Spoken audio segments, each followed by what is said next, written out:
A Chinese philosopher once counseled rulers to trust no one, not their wives, not their children, and certainly not themselves. While Confucius was teaching the virtues of kindness and harmony, another thinker was articulating a starkly different worldview. He argued, forget about being nice. Forget about morality. If you wish to rule, you need fear. You need control. You need laws so harsh that people would rather die than break them. During the Warring States period, in one of the smallest and weakest kingdoms, Han, a prince, was born. His name was Han Fei. From the outset, Han Fei had everything against him. He was born into royalty, to be sure, but his kingdom was diminutive and under constant threat. Worse still, he was afflicted with a debilitating stutter. In an era where political influence was wielded through eloquent oration, this was a crippling disadvantage. It was akin to aspiring to be a great singer without the ability to hold a tune. So, Han Fei did what any intelligent person in his position would do when they cannot talk their way to power: he began to write. And he wrote with relentless focus. He studied under a renowned teacher named Xuanzi, the very same master who taught Confucianism. But as Han Fei looked at the world around him, the incessant warfare, the political backstabbing, the rulers murdered by their own ministers, he thought to himself, this morality doctrine is not working. He watched his own weak king ignore sound advice in favor of the whispers of corrupt officials. He saw powerful kingdoms crush weaker ones without a second thought.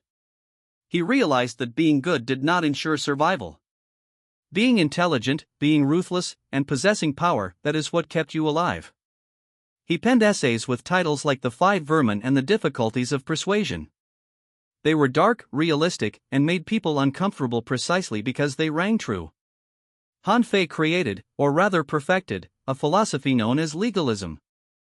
It was the complete antithesis of everything mainstream Chinese thought held dear. Confucius asserted that people are fundamentally good, teach them virtue, lead by example, and society will flourish in harmony. Han Fei scoffed at this. He contended that people are, and always will be, selfish. Everyone acts out of self-interest. Your ministers covet your throne. Your wife may wish you dead so her son can become king. Even your own children are merely waiting for you to die so they can claim their inheritance. It sounds harsh, does it not? But here is his proof. He pointed to the relationship between a father and son, supposedly the purest form of love. When a son is born, everyone celebrates. Yet, when the father dies, people may weep, but they are secretly calculating their inheritance. It is simply human nature. If people are inherently selfish, how can a ruler control them? The answer, for Han Fei, was simple: fear and reward. That is all. Forget attempting to teach them morality, you cannot change human nature. Instead, you make the punishment for breaking the law so terrifying that no one dares to disobey. Han Fei laid out 3 essential tools for any ruler. First, the law. These were not suggestions or guidelines, but actual written laws that everyone knew and everyone had to follow. There were no exceptions. The law applied to nobles and peasants in exactly the same way. If you broke it, you were punished, irrespective of your identity. Second, techniques of control. This was the more subtle aspect of his philosophy. A ruler should never reveal his true thoughts or his plans. He must remain mysterious, keeping everyone guessing. He should encourage his officials to compete with one another, ensuring they are too preoccupied with their own rivalries to plot against the throne. The genius of this system was its accountability. When an official proposed a policy, they were made solely responsible for its results. If they promised to deliver 1,000 bags of grain and only brought 900, they were punished. And, in an extraordinary twist, if they brought 100,000, they were also punished. Why? Because they had been dishonest about their capabilities. This method ensured everyone told the truth and delivered precisely what they promised. Third, positional power. This principle states that a ruler's authority derives from their position, not their personality. A ruler is a ruler simply because he occupies the throne. It does not matter if he is wise or foolish, kind or cruel. The throne itself embodies power, and that power must be absolute. But it was his next assertion that made Han Fei's philosophy truly dark. He said a ruler should trust nobody, not his closest advisor, not his wife, not his own children. Everyone around you wants something, and most of them covet your position. Ministers feel no loyalty of blood, they serve you out of necessity, not desire. As for your family, they stand to profit from your death. He literally wrote that less than half of all rulers die from natural causes, most are murdered by those closest to them. The solution? Control everyone through fear. Make the punishment for betrayal so severe that the very thought of it becomes terrifying.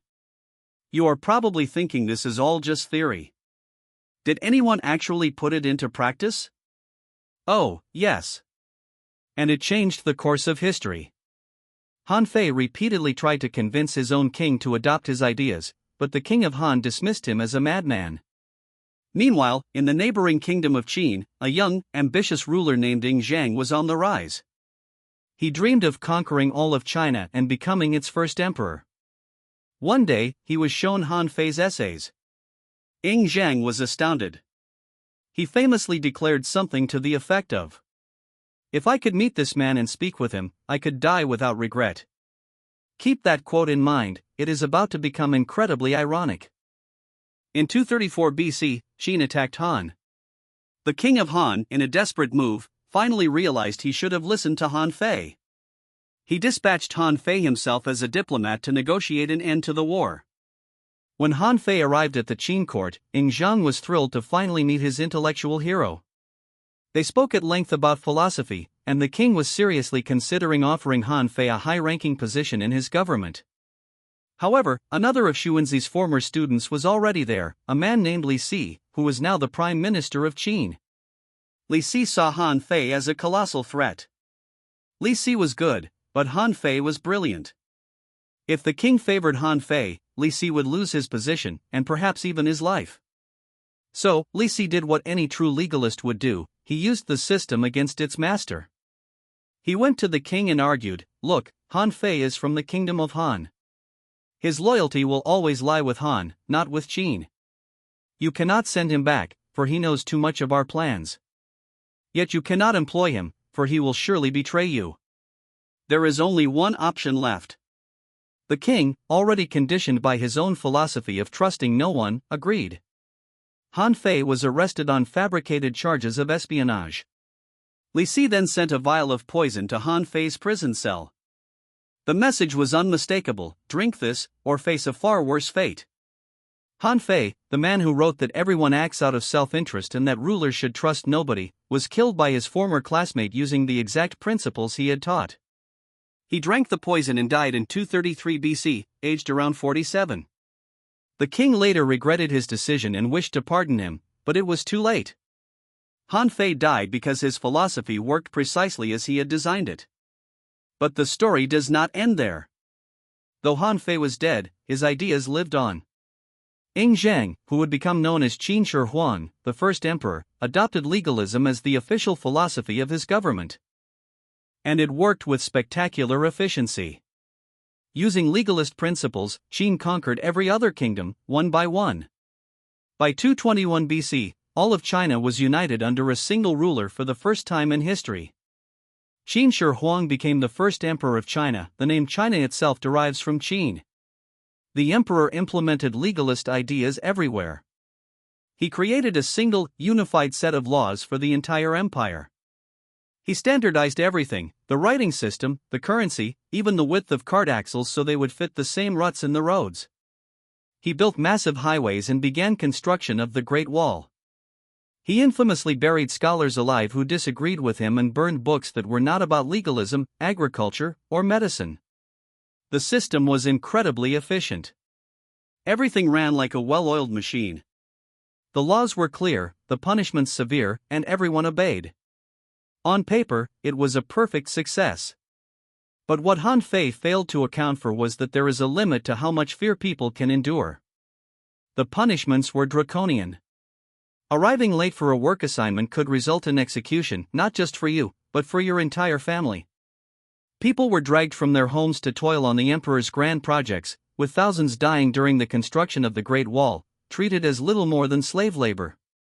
The emperor himself became paranoid, just as legalism predicted a ruler should. He trusted no one, constantly moving between palaces so assassins could not find him. He sought immortality, terrified of dying and losing his grip on control. When Qin Shi Huang died in 210 BC, his empire almost immediately began to crumble. His son took the throne, but the system was too rigid, and the people were exhausted. They had been governed by fear for too long.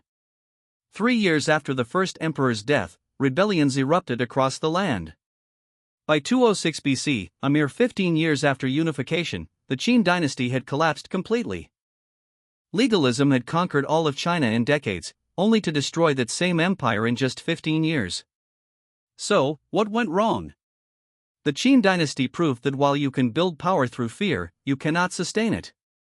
Legalism failed for several key reasons. First, it was too rigid. Han Fei argued that laws should be absolute and unchanging, but reality is messy. Societies and their needs evolve. A philosophy that cannot adapt is destined to break. Second, harsh punishment creates resentment, not loyalty. People obeyed out of terror, but they loathed the system that oppressed them. Third, legalism disregards moral legitimacy. In Chinese philosophy, the concept of the mandate of heaven dictates that rulers have the right to rule only so long as they care for their people. If a ruler becomes a tyrant, heaven withdraws its mandate, and the people have a right to rebel. Although legalism failed and was officially renounced after the Qin collapse, it never truly disappeared.